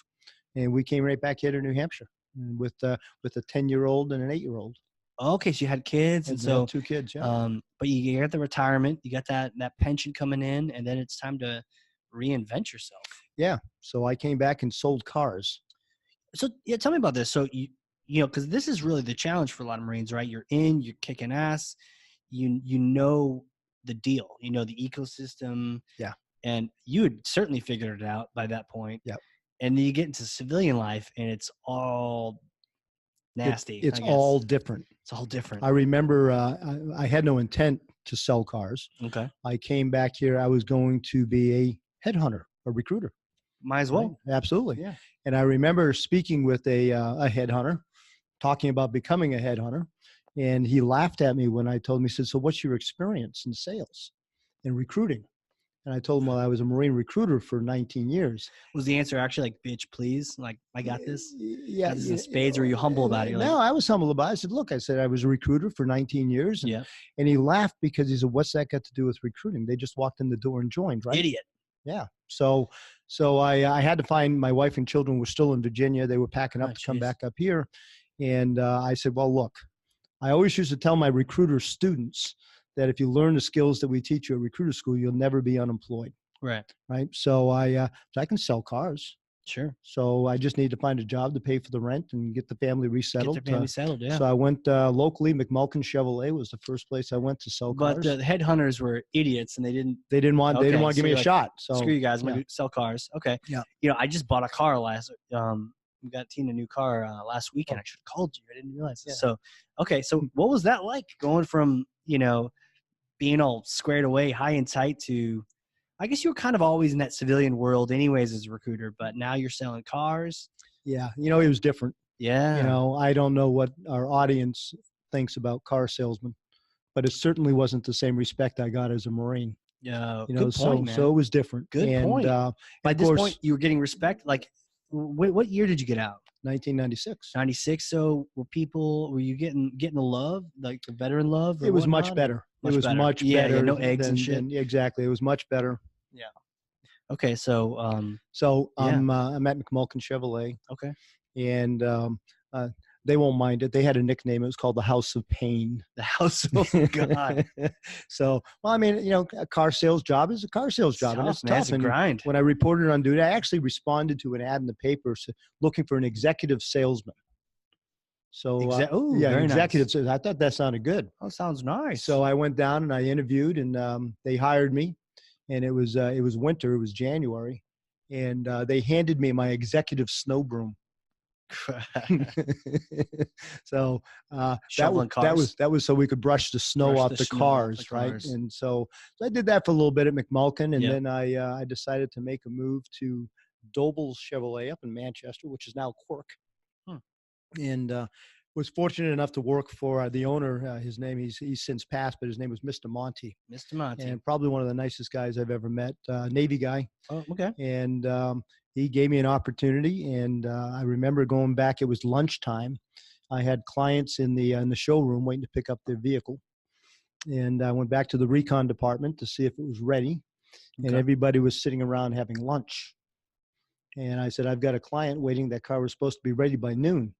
Yeah, we'll get to it. So this is where the difference is, right? Marines just do what they do and get it right done. friggin' now. Just get it done. So I unfortunately had not learned any business management skills at that point. Yeah. And I proceeded to take the recon guy and kind of press him up against the wall and said, my client's waiting for the car.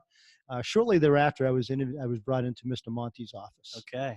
And he just sent, he said, Menard, you can't do that. You can't do that here. And so he was cool about it, and we got it all done. But, that was my transition into the civilian community, was to realize that oftentimes they don't take the word mission in the same way we do. Yeah. That's tough. That's tough. It's one of the things. It's good to kind of bring that up, and because that's some of the challenges that you have. You can't just go all hardcore on people. Right. First of all, especially if you're in a management or you're a leader, because it's a different kind of leading. That's right. They can leave, they can quit. Yep. They don't have to do anything. They can sue you. They can sue you. They could press charges for picking you up and throwing you against the wall, or I don't understand. Pushing against the wall. Just a little gentle love. So that sounds tough. Yeah. So it was. Tough. So anyway, I stayed in the car business, which was supposed to be a temporary job, for about 6 years. And in the meantime, my wife went back to her career. She was a real estate agent back in 1982. Okay. So we were back here, and she was going to college, and she was selling real estate. So the kids were old enough that they were going to school most of the day. So she got back into real estate. Yeah. And I suddenly noticed that she was making some great income while I was brushing snow off cars. Brushing snow off cars. Yeah. Nasty reeting you guys in there, not getting the cars ready. And you're so I kind of looked in the mirror and said, is this what you signed up for? And so I got my real estate license in 2001, and my wife and I joined forces at a local real estate company back then called DeWolf. Huh, okay. Which had since been bought out by Coldwell Banker, I believe. Okay. And we served another 10 years. There we go. I served. Right? Served another 10 years at a great company here locally, Remax Properties. Right. And then I want to say it was right after the crash, so 2006-ish. Okay. Carol and I decided to become independent brokers. Right. Now, we met before that, right? Yeah, we met. Remax. I was at Remax. Yeah. Remax. And so, how we got connected was Tina and I were looking for our first house. Mm-hmm. And, oh, man, I don't know how I found you. You were at the front desk. I remember. Front desk, okay. You were at the front desk. You strolled into the Remax? Like young sheep? Yeah. You walked in. Okay. And I think you were talking to the receptionist, and I happened to come around.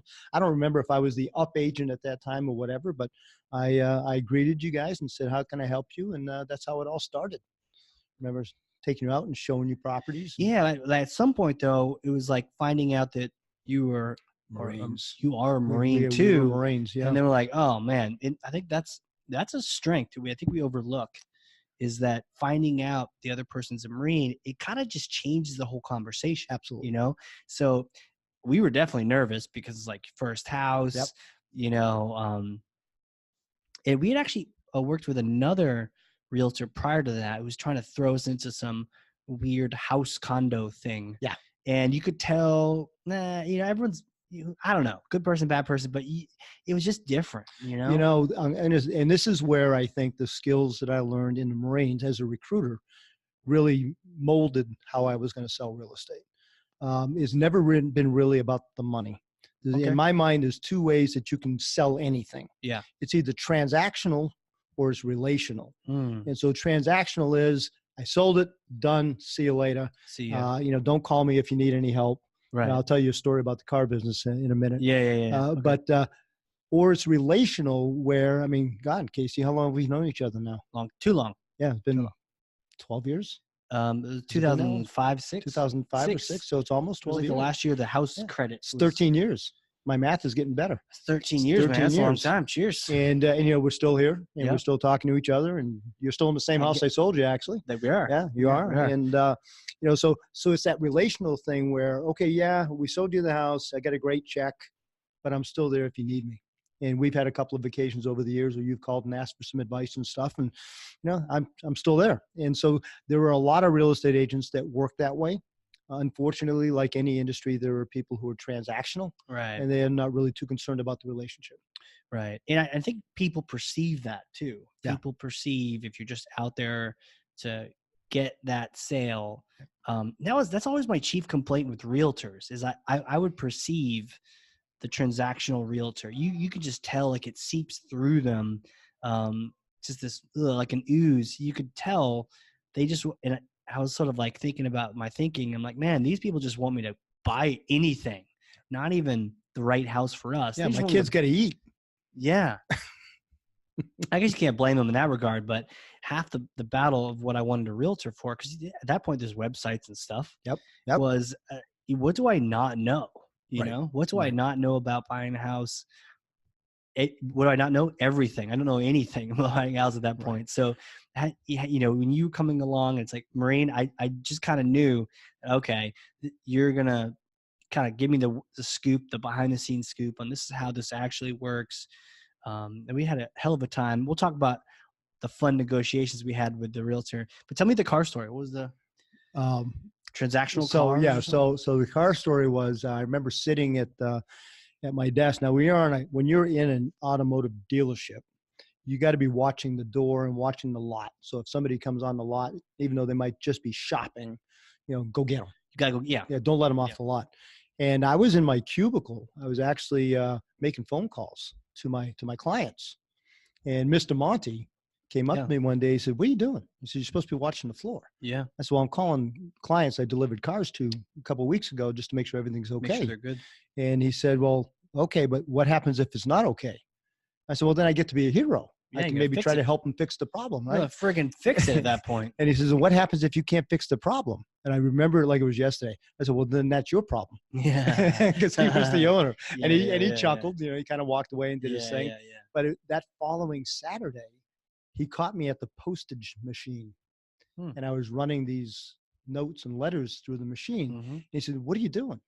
I said, "Well, I'm sending personal notes to my past clients." I said, "Really?" So who's paying for that? I said, "You are." and I got another little chuckle out of it. Yeah. But, you know, those were the things that I learned as a recruiter, because I stayed in touch with most of the kids that I put in. Right. In one way, shape, or form. Yeah, I was going to say, no one taught you that in car sales, right? No. No one even does that anymore. Nobody does that. Yeah, it's sad. You know, but the people I coach and train do, because that's what I teach them. It's old school, and you know, writing the notes. It's just a matter of letting people know, hey, I'm still here. I still care. And you know, one of my favorite mottos is I actually give a shit. Right. And I think that's a differential for me. Yeah. And a lot of other agents that I know that I've trained, and there are a lot of good ones out there. So just go find a good one. If you need a referral, I can connect you. Right. So, you know, giving a shit. And I think, you know, in the Marines, you know, kind of the joke is that, like, we don't give a shit, but actually the bar is so high of how much shit we give that we can not give a shit, and it's still way higher than, you know, the civilians you're bumping into. Yeah. And not everybody. I mean, some of us like to coast, but still coasting, but still giving a shit when it really comes down. When it really counts. When it really counts. Yeah. So one thing I know for sure, and you alluded to this earlier, Casey, you know, it's a bond of Marines, right? Yeah. When you get a couple of Marines together, it can get pretty heady. Yeah. And we're usually busting each other's chops. And in fact, I got a buddy of mine down in Florida, because we live down there now. And Louis just turned 80. Okay. He was in boot camp in 1953. Damn. And he came golfing with me. The first time I went golfing was when two of my Marine buddies were coming down for a golf trip. Wow. And so he had never met these guys. He and I had just met, you know, a week or two earlier. And he didn't stop laughing for 18 holes. He said, "You guys really lay into each other from like the start to the finish." Yeah. And just to give you a little bit of a vision of what this is. So those two guys, they're both named Mike. Okay. I like to say I keep my friends nice and neat and clean. They're either Right. Mike and Mike, Can't forget their name. Yeah, when so you're it's drunk easier that yeah. way. And one of them I sent to boot camp in 1978, and the other one I sent to boot camp in 1984. Jeez. And we just came back from our 16th annual golf trip. Wow. The three of us have gone every year for 16 years. This is the one where you go down to Paris Island, right? Now we go to Paris Island. Okay. The first 11 we went to Camp Lejeune. Okay. And then we switched. We weren't feeling the love at Lejeune with the Golf Pro. They had changed hands and all that good stuff. And so we started going home to Paris Island. Yeah. And that's kind of cool. That is cool. So tell me about that. So I didn't even know there was a golf course on Paris Island. Yeah, there is a golf course on Paris Island. The whole, your head down on the bus thing. It's funny. Mm-hmm. You mentioned that because, graduation happens and your parents are there. And I remember, walking around showing them some of the O course and different things around the area that I did in training, but I had never been to the larger base. So even when it was time to get out of there, they're driving me home after graduation. I don't know where to tell them to go. Right. They do because they drove in. Right. But there's only one way in. There is only one out. way in, one way out. Yeah. Yeah. Yeah. But what's interesting about that, so Louis, on our, not this past golf trip, but the previous year, we were on the 10th tee box. And, you know how they not tee bag, tee box? Tee box. Okay. And, Louis, nature was calling, so Louis had to pee. Yeah. And so he went off into the woods to relieve himself. Naturally. And Uncle Sam's latrine. All of a sudden, I started noticing little helmets popping up. and I thought it was funny enough that there's recruits training right over there while we're playing golf. But as it turns out, it was a platoon of women Marines, so female Marines. Okay. I said, Louis, you might want to stop whatever you're doing. And he had no idea what was going on. Right. And we were just joking about this last trip. We went back in March. And I said, Louis, make sure you check for helmets before you go pee in the woods. Yeah, check for helmets. They should have, those. They should have signs like that on the golf course in that, the beautiful red with the yellow stenciled, scarlet and gold, with the stenciled, the tips they have for Marines, the dumb, built for a Marine. Yeah. Wear seatbelts and watch for helmets before peeing. Sure, in the woods. Don't pee here. Yeah. Yeah. For me, I hadn't gone back until I think it was 2 years ago. Had a chance to do a triathlon on Paris Island. I just thought I got into tries and what's cool about it, I think people appreciate this, and often why a lot of vets get into like CrossFit, because it just reminds you of getting broken down in the Marine Corps, just the workouts where you're like, as soon as you're exhausted, now you just started. That's right. And so CrossFit, whatever it is, for me it was tries, doing some of those. And for me, it was marathons. For you, it was marathons. Yeah. I ran my first marathon in San Diego. I ran my second one in Richmond, and then I ran 3 Marine Corps marathons. Yeah. So we were chatting with another Marine. You mentioned, just bumping into Marines. So before we get started here, we're talking to Rhino from downstairs. Rhino. I'd never met him before. Talk about a Marine name. Rhino. Talk about, you're in a cigar shop in Nashville. Shout out to Castro's with the amazing backdrop here. Yep. But we were chatting with him, and he was a bodybuilder. Apparently, he was a power lifter. He was a power lifter. Okay. And I had some experience with pressing heavy metal, so to speak. But I did actually compete in a bodybuilding competition at age 48. Hell yeah! How'd you do? I did. Yeah, less wings. I didn't place, right? Yeah. But it was interesting. It was an experience, and one that if you haven't done it, I would say go ahead and give it a shot. Nothing like getting up on stage in a banana hammock. You have to get all oiled up and shit. Oh yeah, all oiled shop. Yeah, that was kind of a strange thing too. It was like a red and gold banana hammock stuff. Yeah, actually it was blue. USMC vertical on the. My wife actually hit it on me. I think she threw it away. She did? Yeah, she wasn't thrilled with me being on stage. You didn't come to the taping here and wearing that? No? No, well, I might have it on. You just never know. It's funny, right? It's a new skivvy. Kind of like your green skivvies. There's green skivvies. Yeah, okay. With the skid marks. Yeah. So, but you were sharing earlier, and this is kind of interesting. I didn't know this about you. So, powerlifting and having a Rhino, and apparently with you that, there's that weight standard. But if you got legit muscle, then you're way above standard at that point. Yeah, and there was a point in time where the Marine Corps was very strict about their weight standards, and I guess it was about the 1980s where they started to realize that, those Marines who were into heavy lifting or bodybuilding and stuff, that muscle weighs more than fat. Right. And I was given, my maximum weight was 170 pounds according to the standard. Right. But the Marine Corps actually allowed me a alternate weight of 195 because I was powerlifting at that point. Because you're jacked. Yeah. Yeah. Jacked. Yeah. It was good stuff. That is 30-inch good waist, 6% body fat. Oh, by the way, you're overweight, Marine. Right. Yeah. That didn't go over well. So that's pretty cool. Jeez. Yeah.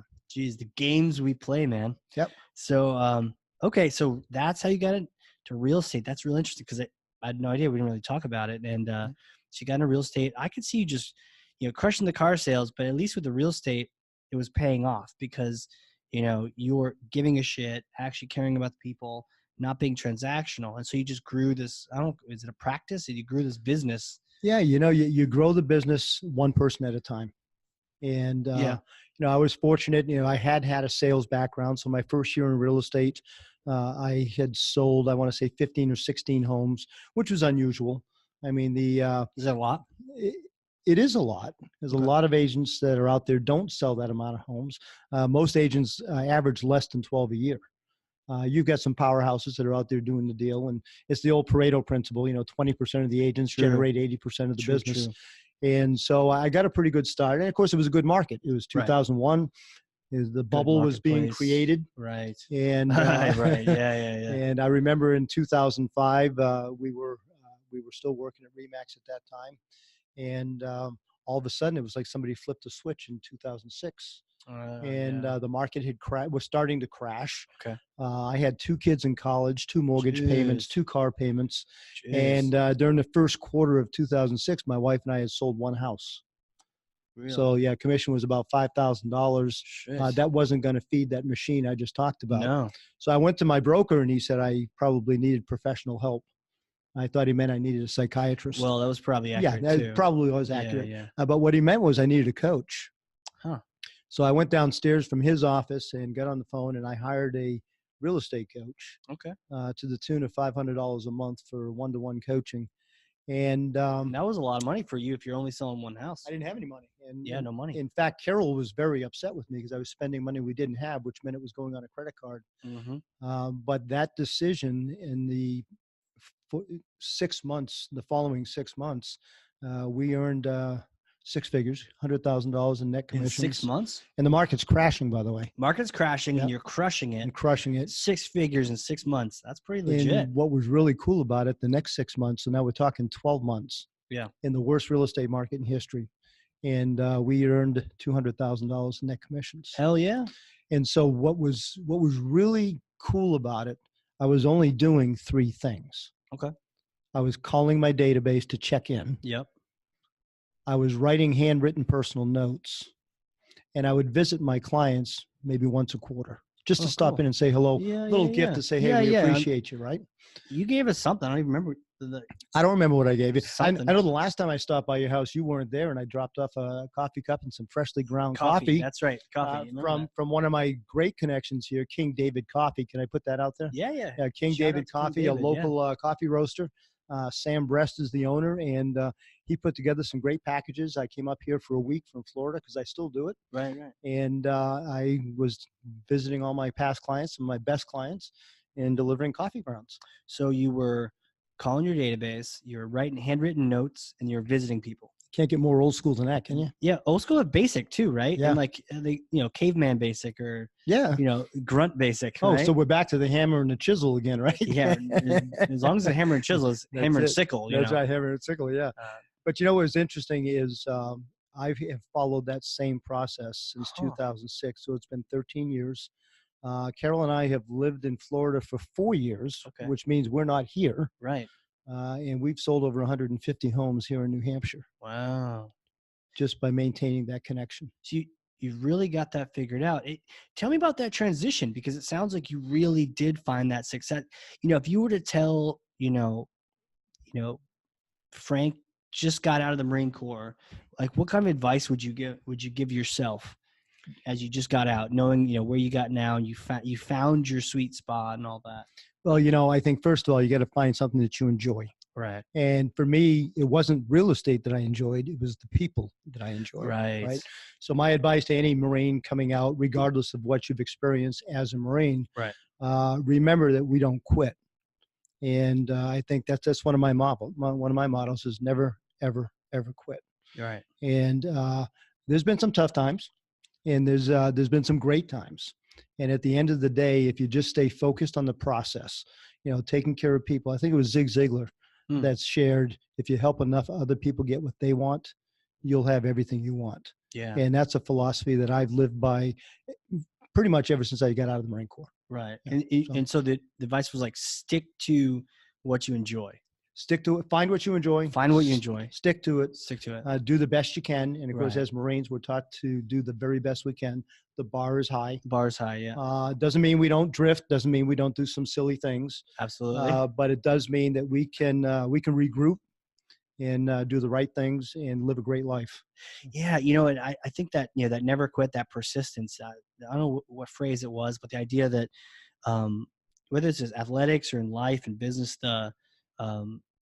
winners do the things that the losers don't want to do. Right. So when they're at home, checked out, hitting Netflix, the winners, in your case, you're writing the notes, everyone else is eating pizza at the dealership. You're friggin' making notes and just visiting and doing those extra things that, that everyone else didn't want to do, didn't put the work in. Well, yeah, I think the saying I remember is that the difference between successful people and not successful people are not successful people don't do the things that they don't like to do. Okay. And successful people dislike those same things, but they do them anyway. Do them anyways. Yeah. Right. And so, and that can go, it doesn't matter if you're a Marine, if you're in sales or whatever type of business you're in, it's called the grind. And, the monotony of success is doing the very simple things that can carry you through to whatever success you want. And keep in mind, the definition of success is defined by the person, not by somebody else. Right? Yeah. Right. So you need to actually make your own definition of what that success looks like. Right. And not let anyone else tell you what that is. Yeah. Look at you. You're doing podcasts now. Podcasts. Hell yeah, man. Yeah. This is fun. To your point, just do what you enjoy, right? That's right. And you have fun at it. Hell yeah. It's my jam, man. I enjoy the hell out of it. Cigar, Marines. Water. Wait a minute, I don't think water. Nah. Was it Mojo? You get some Mojo. Man, this thing I would be the first one. I'm sure you would drink me under, man, but I would be it'd be a different kind of podcast. For sure. We'd be on the floor by now. Maybe that's the after party. Yes. It's and to get that video, you got to type in a password because we can't put that. We'll put that on some other platform. The craziness that ensues. Absolutely. Okay, so that's cool. So people getting out, you've got some real advantages in the Marines. That you may not even realize because you're so in it. You're so in it. You don't even realize that actually you've got a standard way above everyone else. Like when I see some nasty Army dude walk by, hands in his pocket, talking on his cell phone, joking, smoking and joking kind of thing. Not wearing his cover. Not wearing his cover. Yeah. Oh, it's so gross. Yeah. And you think, what is that? Is that just some brainwashing we had? But no, it's just, we just have a different standard, man. No, some great habits were created. And, we're throwing around a lot of quotes. But good shit. There's one I actually have on my keys, a set of dog tags. And on those dog tags, it says, people don't get to choose their destination. They get to choose their habits, and their habits determine their destination. Oh, shit. Yeah. So, what are the habits that you do? I still walk a little over 4 miles every morning. I'm not as much a runner as I used to be. Yeah, 4 getting miles. Up there in age, but I do 4 miles every day. I do 150 push-ups every day. And it's those simple things.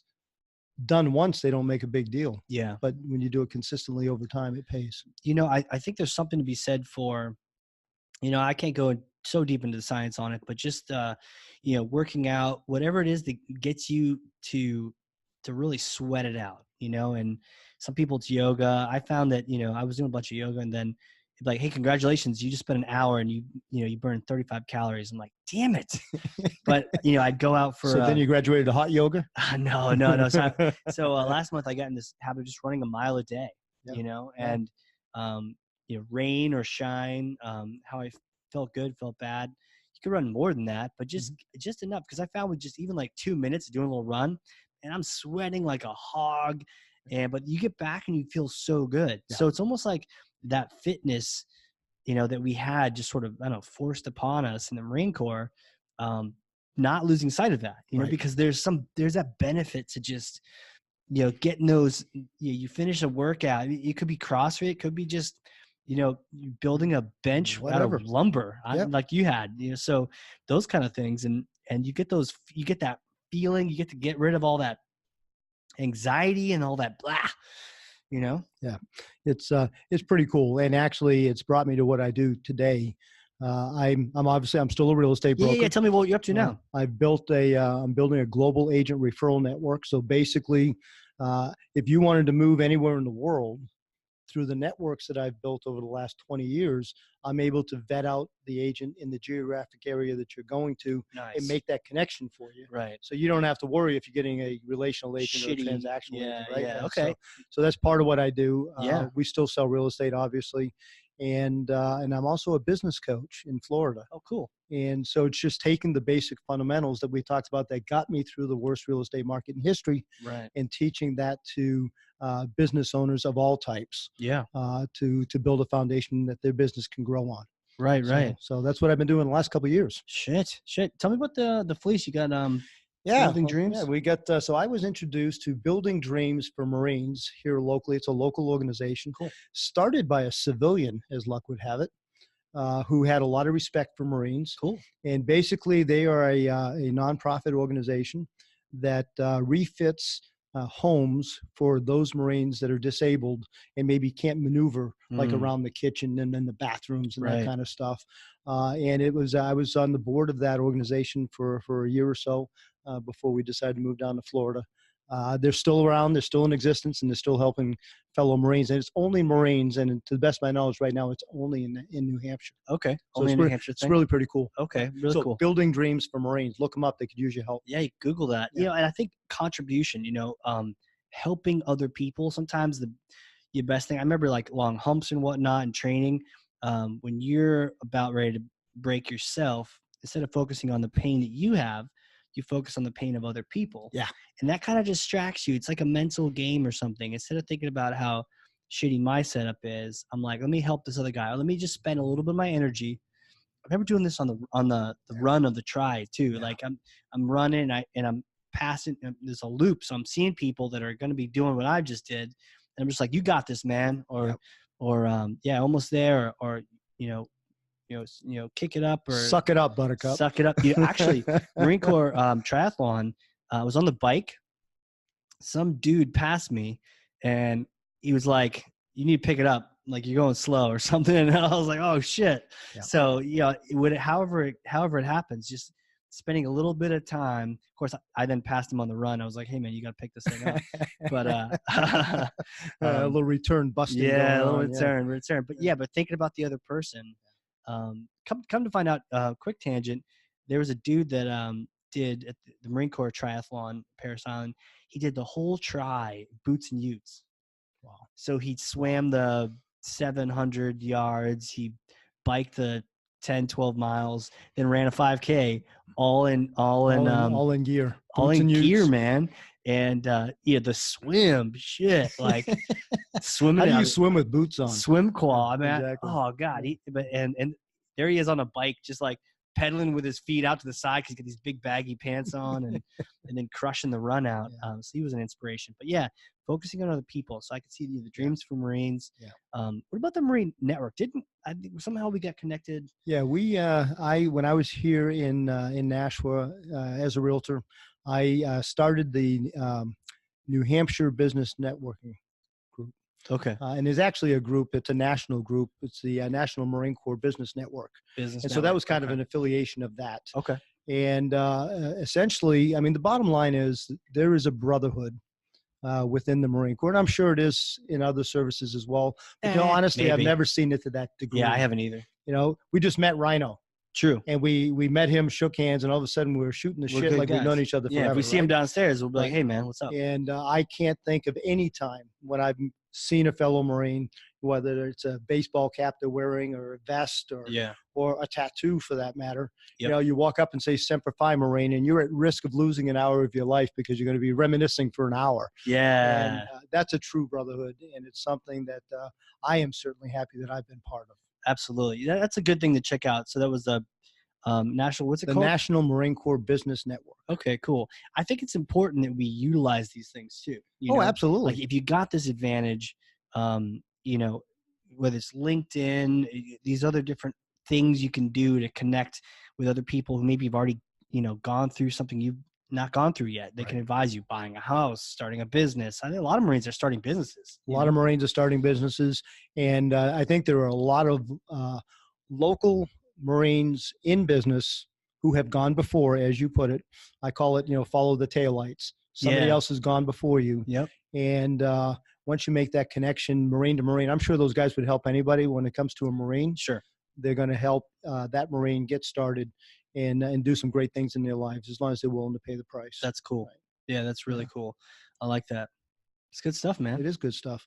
This is cool. This is cool. Yeah. This is fun. Look at that. 13 years later, now we're doing like a podcast and stuff. I'm doing a podcast 13 years later. I mean, it's a real tribute. So what do you got coming up next? You're working on coaching. You're kind of transitioning to doing more of this coaching. I'm a business coach. I actually just recently become certified with the John Maxwell team. For those of you who are not familiar with John Maxwell, he's written about 100 or so books. He's known as the #1 leadership coach in the world. Nice. And I went through a 4-day process to get certified with them.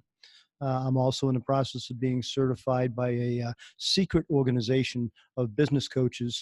It's actually called MAPS Business Coaching, which is sounds like some Scientology shit. Well, if any of you are familiar with a company called Keller Williams, largest real estate company in the world today, their founder Gary Keller, inside the real estate industry of his business, they have something called MAPS Coaching, and that's a coaching organization designed to coach real estate agents. Oh, cool.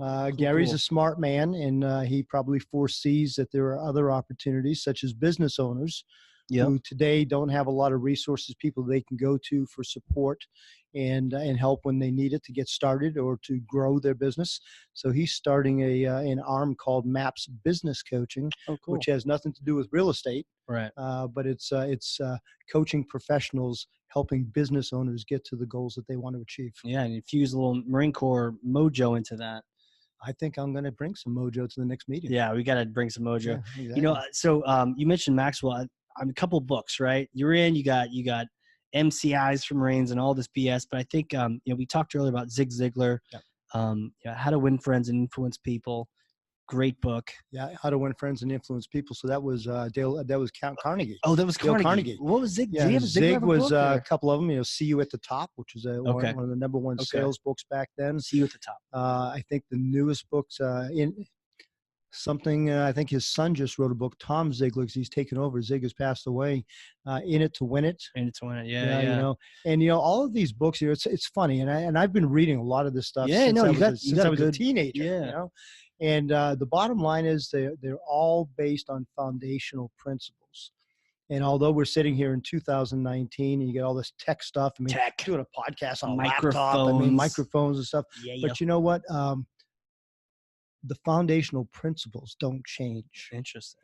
And so all the shiny objects that can help us do our job more efficiently, better, whatever, you can't eliminate the foundational principles. Right. Because if you do, that business will probably crash on you. Right. And the biggest foundation I think we need to remember is it's all about people. All about people. All about people. Yeah. I guess the question that comes to mind too is, for Marines getting out, if they want to try their hand at real estate, any recommendations for them? Any pointers? I'll obviously reach out to you afterward, but obviously you're a master retailer. Well, they can certainly reach me at themenardteam.com. Okay. Yeah. Throw some links out. That's our website. Okay. Themenardteam.com. Menard. You got to spell this shit. This is the Marine Corps podcast. Menard, MENARD.com. Themenardteam.com. Okay. And that consists of 2 Marines, myself and my wife. Right on. And we're happy to help any way we can. The elitecoaching.com is for my business coaching. That's a sexy address. That'll actually bring you to my Facebook business page. You can find me on Facebook. Yep. I have 3 sites, but the one that I like most is my personal site. Yep. And so Frank Menard on Facebook. You got any photos of you bodybuilding all oiled up? I think Carol burned those. You should post those, man. Post, see what she thinks. I'd be in trouble. You would be in trouble. You're already in trouble. I'm already in trouble. You're already in trouble. So, but yeah, I mean, good advice for anybody wanting to go into real estate, but especially for my brothers and sisters, is stick to the basics. And honestly, go find a recruiter.